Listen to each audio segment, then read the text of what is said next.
Hi, this is Pragati. In this video, we will talk about the factors affecting exchange rate. But before we dive deeper into the discussion, I would like you to like, share and please press the bell icon below. Now, given the hype discussions around internationalization of Indian rupee, it is imperative to understand how exchange rate is affected by domestic macroeconomic factors. Now, a lot of us are aware at all times, though not exactly, but roughly, of the value of INR against USD, which is currently hovering somewhere around 83, and this value is what we call the exchange rate.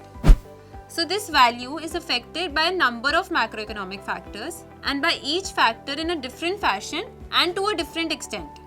To name a few, national income, which is nothing but a measure for GDP, current account balance, crude oil price, interest rate, inflation rate, capital flows, etc.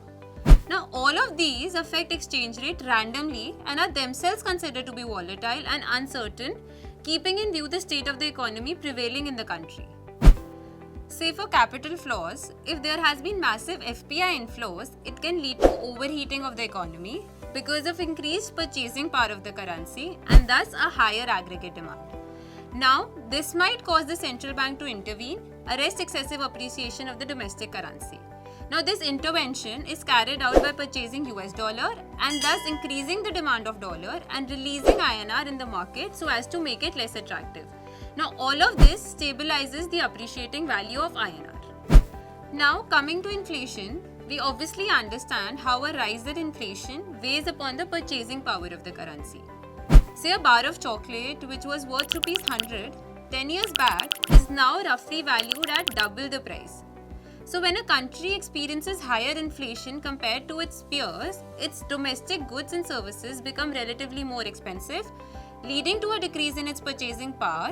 As a result, the exchange rate may depreciate to reflect the loss in purchasing power. However, a depreciation in currency is not always bad for the economy. It increases the export competitiveness of the country.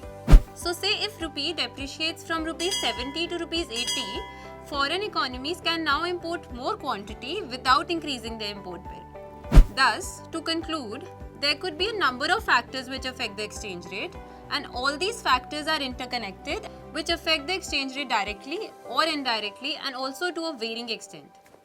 Thank you. Mutual fund investments are subject to market risks. Read all scheme-related documents carefully.